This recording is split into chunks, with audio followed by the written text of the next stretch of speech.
Hi friends, welcome back to my channel. బాగున్నారా అందరూ? ఈరోజు మీ అల్లరి పిల్లకంటండి టమాటా రైస్ కావాలంట. ఇంకా సరే కదలని ఇంకా కిచెన్లోకి అయితే వచ్చేసేసి ఇంకా ఉల్లిపాయలు అవి అయితే కట్ చేసేసుకుందామని కట్ చేసేస్తుంటే కళ్ళల్లోంచి నీళ్ళు అయితే కారిపోతూ ఉన్నాయండి. అదేంటండి అంటారా, ఉల్లిపాయలు కట్ చేస్తే కళ్ళల్లోంచి నీళ్లు కారక ఇంకేం కారుతాయండి. ఇంకా సరే వాటిని కట్ చేసేసి తుడి చేసేసుకొని కళ్ళంతా మళ్ళీ వంట అయితే స్టార్ట్ చేసేసానండి. ఈ ఉల్లిపాయలు కట్ చేస్తే కళ్ళలోంచి నీళ్లు కారకుండా ఏమైనా మార్గం ఉంటుంది ఏమైనా చెప్పండి అండి. కళ్ళు మండిపోతున్నాయి అనమాట. ఇంకా ఒక ప్యాన్ పెట్టేసుకొని ఆయిల్ అయితే వేసేసుకొని ఇంకా పచ్చిమిరకాయలను ఉల్లిపాయలు వేసేసుకొని కొంచెం ఉప్పు కొంచెం పసుపు కూడా వేసేసేసి వేయించేసుకున్నానండి. ఈ కరివేపాకు అయితే ఒక పక్కన తెలిసిన చెట్టు ఉంటే ఆ చెట్టుకి అయితే చిన్న కొమ్మ అయితే విరిసేసుకొచ్చుకున్నానండి. ఫ్రెష్గా ఉంది, చాలా బాగుంది కదని చిన్న కొమ్మేలే తెచ్చుకుంది. ఏం కాదులే, వాళ్ళకి పెద్ద చెట్టే ఉందిలే కానీ చెట్టుని చూస్తే అసలు ఆగాలనిపించలేదు అనమాట. అందుకే చిన్న కొమ్మ అయితే తెచ్చుకున్నాను. బాగుంటుంది కదా ఫ్రెష్గా అలా కరివేపాకు. ఇంకా ఫ్రెష్ అల్లం వెల్లుల్లి పేస్ట్ కూడా వేసేసుకొని ఇంకా మిక్స్ చేసి వేయించేసుకోవాలండి ఆ పచ్చి వాసన పోయే వరకు అయితే. మనకి ఎక్కడైనా కరివేపాకు చెట్లు కనిపించినాయి అనుకోండి, చిన్న చిన్న రెమ్మలు తెచ్చుకున్నాం అనుకో, అబ్బా భలే స్మెల్ కూడా కరివేపాకు చాలా బాగుంటుంది కదా మనం కొనుక్కొచ్చుకునే దానికన్నా కూడా. ఇంకా టమాటా ప్యూరీ ఉంది కదా, అది కూడా మిక్సీ పట్టేసేసుకొని టమాటా ప్యూరీని అయితే యాడ్ చేసేసుకోండి. చాలా అంటే చాలా బాగుంటుందండి టమాటా రైస్. ఈజీ అండి మనకు కూడా. ఇంకా కర్రీస్ కూడా ఏం అవసరం లేదనమాట. ఇంక ఇలా ఒట్టిగా ఒక బౌల్లో వేసేసుకొని మనం కూడా తినేసేయచ్చు అనమాట. పిల్లలకు కూడా లంచ్ బాక్స్లోకి కానీ ఇంకా ప్లేట్స్ ఇవన్నీ పెట్టుకునే పని కూడా ఉండదన్నమాట. ఆ రోజు ఒక 2 గిన్నెలతోటి కిచెన్లో కూడా పని తగ్గిపోద్ది అనమాట. అంతేనంటారు, మీకు కూడా అలానే అనిపించేస్తుందా?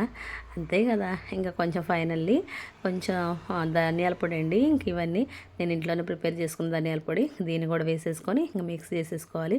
కొంచెం కారప్పొడి కూడా వేసుకోవాలండి, ఎందుకంటే కొంచెం స్పైసీగా ఉండాలి కదా మళ్ళీ. ఇంకా అందుకోసమైనైతే నేనైతే కారప్పొడి కూడా యాడ్ చేసేసుకుంటాను అనమాట. ఇంకా మీ ఆప్షన్ అనమాట, ఎందుకంటే పచ్చిమిరకాయలు వేసాము కదా అని అనుకుంటారేమో కానీ కొంచెం వేసుకుంటేనే టేస్ట్ అయితే బాగుంటుంది.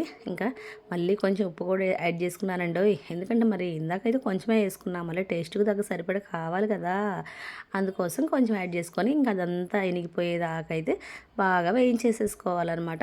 ఇంకా రైస్ అయితే ముందే ప్రిపేర్ చేసేసి పెట్టేసేసుకోండి. ఇంకా దీంట్లో వేసేసుకునే అవసరం అయితే ఏముండదు, మనం ముందే ప్రిపేర్ చేసి పెట్టేసుకున్నాం అనుకో, ఇది మిక్స్ చేసేసుకుంటే చాలా ఈజీగా అయిపోద్ది. చాలా బాగుంటుందండి ఈ టేస్ట్. మీకు ఇష్టమైన టమాటా రైస్ చాలా బాగుంటుంది కదా. మీకు వచ్చా? వస్తే ఇంక పర్లేదు, రానోళ్ళు ఎవరైనా ఉన్నారనుకో చూసేసి ఇలా ప్రిపేర్ చేసేసేయండి. వీడియో నచ్చినట్టయితే లైక్, షేర్, కామెంట్, సబ్స్క్రైబ్ చేసుకోండి అబ్బా. ఇంకా చేసుకుని వాళ్ళు ఎవరైనా ఉన్నారనుకో ఒక లైక్ అయితే మర్చిపోకుండా ఒక లైక్ ఇచ్చి అయితే వెళ్ళిపోండి. కుదిరితే ఒక కామెంట్ కూడా చేయండి. మీరు ఒక కామెంట్ చేశారనుకో, దాన్ని బట్టి నేను కూడా హ్యాపీగా ఫీల్ అవుతాను అనమాట. ఇంకా రైస్ అయితే మిక్స్ చేసేస్తున్నానండి. వేసేసి చూడండి కలర్ఫుల్గా ఎంత బాగుందో కదా చూస్తుంటేనే. అబ్బా వేడి వేడిగా పొగలు కక్కిపోతుంది అనమాట. ఎందుకంటే అప్పుడే రైస్ ప్రిపేర్ చేసే రైస్ కూడా. ఈ అల్లరి పిల్ల వెయిటింగ్ ఎందుకు అనుకుంటున్నారు, లంచ్ బాక్స్లో పెట్టేసేసుకుంటుందంట. నెక్స్ట్ ఏమో కొంచెం టేస్ట్ కూడా చూసేసిద్దంట. మమ్మీ నేను టేస్ట్ చూస్తా ఎలా ఉందో చెబుతాను అని అందండి. సరే ఉండమ్మా అయిపోయింది వేసేసిస్తాను కొంచెం బౌల్లో అయితే అని అన్నానండి. తినేసేసి మమ్మీ చాలా బాగుంది మమ్మీ, సూపర్ మమ్మీ అని నాకైతే ఇంక నన్ను ఎక్కడికో ఎత్తేసేసింది అనమాట. నాకు అనిపించేసేసింది మన వంటలు బాగానే ఉంటాయి కదలే, అందుకే మీ అల్లరి పిల్ల కూడా బాగా నచ్చేసేసింది అనిపించింది. ఫైనల్లీ కొత్తిమీర వేయిపోతే మటుకి ఏ కర్రీలో అయినా ఏ రైస్లో అయినా ఫైనల్ లుక్ అయితే రాదు, టేస్ట్ కూడా రాదు కదా. ఇంకందుకనే ఫైనల్లీ కొత్తిమీర అయితే యాడ్ చేసేసాను అనమాట. వీడియో నచ్చితే బాయ్ బాయ్ ఫ్రెండ్స్.